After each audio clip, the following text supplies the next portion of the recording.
নমস্কার, কেমন আছেন সবাই? আশা করি সবাই খুব ভালো আছেন, সুস্থ আছেন। মিস সৃজা ওয়ার্ল্ড থেকে আপনাদেরকে জানাই স্বাগত এবং অনেক অনেক ভালোবাসা। শুভ সকাল জানিয়ে আজকের একটা ব্লগ নিয়ে চলে এলাম আপনাদের কাছে। প্লিজ একটা লাইক করে পাশে থাকবেন। তো এটা ডিপ পিঙ্ক পঞ্চজবা, আর একটা জবা গাছ আছে। এই জবা গাছটা না বেশ অনেক দিন আগেই কিনা, 2 বছর বয়স হয়ে গেল, কিন্তু খুব একটা ফুল দেয় না। আজকে দেখছি দুটো ফুল ফুটেছে, তো ছেলে মেয়েরা তুলতে পারবে না এমন একটা জায়গায় এই গাছটা বসানো হয়েছে, একদম পুকুরের ধারে, তো ওই জন্যে। তো এই যে পিঙ্ক কালারের জবাটা দেখছেন, এটা অনেক সুন্দর জবা দেয়, ওর মতো অত কম না, অনেক অনেক বেশি দেয়। তো যাই হোক, আমি কিছুটা ফুল তুলে রেখেছি, ওরা ঠাকুরের সেবা দেবে। আর এখানে আমি সকালে তো আমাদের চা খাওয়া শেষ হয়ে গেছে, ওই ভিডিওটা শেয়ার করতে পারিনি। আর তারপর চলে এলাম আজকে সকালের ব্রেকফাস্ট নিয়ে। আজকে সকালের ব্রেকফাস্ট হবে জমজমাট। কেন কি প্রতিদিন রুটি নাইলে গরম ভাত এসবই হয়, বাট আজকে ওর বাবাই বলছে যে চিড়ে খাবে। তাই বললাম যাক, বাঁচা গেল, কোনো ব্যাপার নেই। আর আজকের অন্য কিছু করার ঝামেলা নেই। মেয়েকে বললাম তুই একটু চিড়েটা ধো, আমি এদিকে আমটামগুলো কেটে কমপ্লিট করে নিই। আর গরমের সময় আম থাকলে কোনো কিছু লাগে বলুন? তো যাই হোক, চিড়েটা খুব একটা খেতে চায় না, কিন্তু খেতে চেয়েছে, এটাই আমার কাছে একটা বড় পাওয়া। তো এই জন্যে মানে চিড়ে মানে দইটাও ছিল না অ্যাকচুয়ালি। দেখুন একটু কি অবস্থা হয়ে গেল। আমি ভাবলাম দুধ আছে, তো দুধটা গরম করে নিই, তো এটাই আজকে হয়ে যাবে। দইটা তো রবিবারে করে দই নেওয়া হয়। তো মা, দেখি যে দইটা নষ্ট হয়ে, এই সরি, দুধটা দেখি নষ্ট হয়ে গেছে। তো আমি তারপরে বললাম মেয়েকে যে তুই তাহলে বাবাইকে একটু বল, মানে যে ছেলেটা আমাদেরকে দই দিয়ে যায়, আমাদের ঘরের পাশেই আর কি তার বাড়ি। তো আমি বললাম ওখান থেকে দই একটা নিয়ে আয়। তো গিয়ে দেখে যে দই ওদেরও নেই, মানে ওদের বলল আমরা দই আজকের আর রেডি করতে পারিনি। তাই বললাম ঠিক আছে, কপালে যেটাই থাকবে সেটাই আমাদের খেতে হবে। এই যে ওদেরকে প্লেটে গুছিয়ে দিয়েছি, আর আমি অল্প একটু এই বাটির মধ্যে নিয়েছি। আর আম রয়েছে বলে কোনো কিছু অসুবিধা হয়নি, দুধও লাগলো না, তারপরে দইও লাগলো না, ব্যাস সাথে ছিল কার্টুন। আর কি চাই বলুন? অ্যাকচুয়ালি কার্টুন দেখতে আমরা সবাই ভীষণ ভালোবাসি। ভাত খেতে বসে বলুন, আর ব্রেকফাস্টে বলুন, আর ডিনারে বলুন, একটু সাথে গল্প কার্টুন এগুলো থাকবে তো জমজমাট হয়ে যাবে খাওয়া দাওয়া। তো মোটামুটি খুব আনন্দের সহিত আমরা খাওয়া দাওয়া শেষ করলাম। তারপরে ওর বাবাই বলল মোচাটা আজকের মোচা রান্না করো, মোচাটা নিরামিষভাবে করো। তো আমি বললাম যে ঠিক আছে তাই হোক। তো এদিকে ছেলে বারবার বলছে মামাম একটু আমসত্ত্ব বানাবে। তাই বললাম ঠিক আছে চল, দেখি আজকে রৌদ্র হচ্ছে, একটু আমসত্ত্ব বানিয়েই দিই। ও আমসত্ত্ব খেতে অ্যাকচুয়ালি খুব পছন্দ করে, তো ওর বাবাই কিনে নিয়ে আসে, কিন্তু কেনা আমসত্ত্ব না বড্ড চিনি চিনি মতো লাগে, ভালো লাগে না। তাই ভাবলাম ও বারে বারে বলছে তো একটু আমসত্ত্ব বানিয়ে দিই। তাই জন্য মানে আমসত্ত্বটা মানে করার জন্য আমটা ছাড়িয়ে মিক্সি করে নিয়েছি। আর আমার শাশুড়ি মা বলতেন যে আম যদি মিক্সি করার পরে একটু ফুটিয়ে নাও তাহলে কিন্তু এই আমসত্ত্বটা সুন্দর হয়। হ্যাঁ, তো এই জন্য আমি একটু ফুটিয়ে ঠান্ডা করে নিয়েছি, আর থালায় মাখিয়ে নিয়েছি একটু ঘি। ঘি মাখিয়ে নিয়েছি, যেমন ফ্লেভার তেমন মানে টেস্ট তেমন থালার থেকে তুলতে সুবিধা হবে এই জন্য। তো যাই হোক, এইভাবেই আর কি আমসত্ত্বটা মানে দেওয়ার জন্য প্রস্তুতি করাই হয়ে গেছে। তো চলুন এবার আমরা একটু ছাদের দিকে যাই, গিয়ে আমসত্ত্বটা ছাদে দিয়ে আসি। তো এই যে চলে আসছি, কিন্তু সোনু দেখুন আগে আগে দৌড়ে যাচ্ছে ছাদে। তো আমি বলছি দাঁড়া, আস্তে আস্তে চল, পড়ে যাবি। তো এই দেখুন অবস্থা, আবার দৌড়ে চলে আসছে, বলছে ভীষণ রৌদ্র মাম্মাম, আমি যাব না, তুমি যাও। আমি বললাম ঠিক আছে তাহলে তোমার যেতে হবে না, তুমি থাকো। তারপর আবার আমার পিছন থেকে চলে এসছে, না মাম্মা আমি যাব।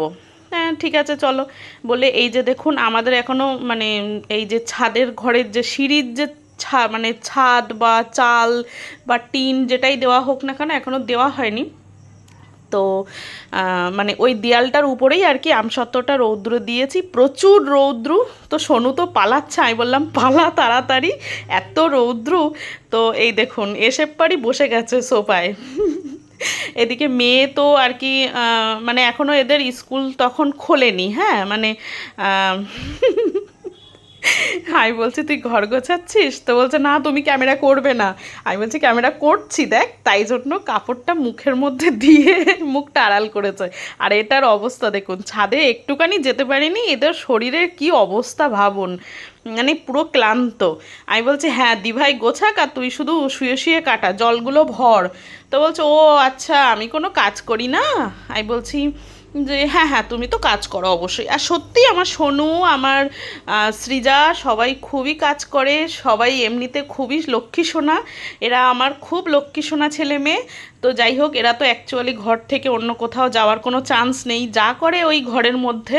তো এই যে সোনু জল ভরতে বসে গেছে। চলুন আমি এবার একটু সবজিটা কেটে নিই। ওর বাবাই বলল আজকে মোচা রান্না করো, নিরামিষ করো। অ্যাকচুয়াল আমি ওর বাবাইকে বলেই দিয়েছি, আমরা তিনজন আর কি, আমি ছেলে মেয়ে বলে দিয়েছি যে আমরা নিরামিষ খাবো আজকে। তো এই জন্য তো এখানে আম কেটেছি, তো প্রচুর হারে মাছি ভন ভন করে যাচ্ছে, এত মাছি উঠছে। তো এই জায়গাটা মুছে নিলাম, নিয়ে একটা বস্তা নিয়েছি, মানে পেপারের একটা বস্তা নিয়েছি, যাতে করে মোচাটা কাটলে আঠাটা না পড়ে। আমি না মোচা কাটতে জানতাম না, জানেন, তোর বাবাই আমাকে শিখিয়ে দিয়েছে। কি করব বলুন। যাই হোক, ওর বাবাই শিখিয়ে দিয়েছে যে এইভাবে কেটে, অত কাঠি বাছতে হবে না, তুমি ওই যে ফুল আছে ফুলের মাথা থেকে একটু করে কেটে নেবে, ব্যাস। যতক্ষণ তুমি বেশ কাটতে পারছো, নরম আছে সেই অংশটা কেটে নেবে, তারপরে ফেলে দেবে। তো যাই হোক, এরকমভাবেই একদম ইজিলি প্রসেস আমাকে দেখিয়ে দিয়েছে। আমি আগে আগে দেখতাম মায়েরা হচ্ছে ওই যে কাটি কাটি যেগুলো থাকে সেগুলো খুলে খুলে বাদ দিত, অনেক ঝামেলা ভোগ করতে হতো। বাট এখন আমার বর মহাশয় যেভাবে শিখিয়ে দিয়েছে, এটা তো খুব সহজ ব্যাপার। আমি মোচা কাটতে জানি, এখন ইঁচড়ও কাটতে শিখে গেছি।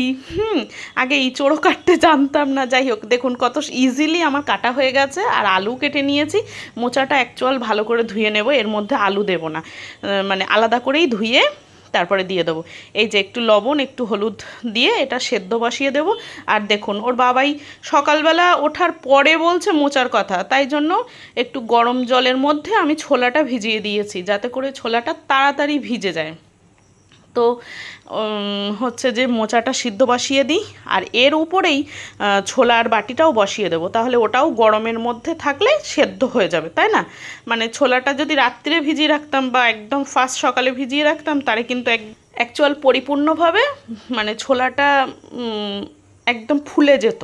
তো আজকের মোচা হবে আর ডিম হবে, নিরামিষ বলতে কেমন নিরামিষ বুঝতে পারছেন। এদিকে মোচাটা হবে, এদিকে ডিম রান্না হবে, কেন কি অ্যাকচুয়াল এটা আমাদের পছন্দ। এই জন্যেই মানে অ্যাকচুয়াল মাছ খেতে দেবো না, বুঝতে পেরেছেন, এটাই হচ্ছে ফ্যাক্ট, আর কিছুই নয়। তো মোচার জন্য ওর বাবাই বারবার বলছিল আরে বাবা একটু চিংড়ি মাছ নিয়ে আসি। আমি বললাম না, সব সময় তো মোচা চিংড়ি মাছ দিয়েই খাই, আজকে আমরা নিরামিষভাবেই খাবো। আর নিরামিষভাবে খেতে কিন্তু আমারও খুব ভালো লাগে।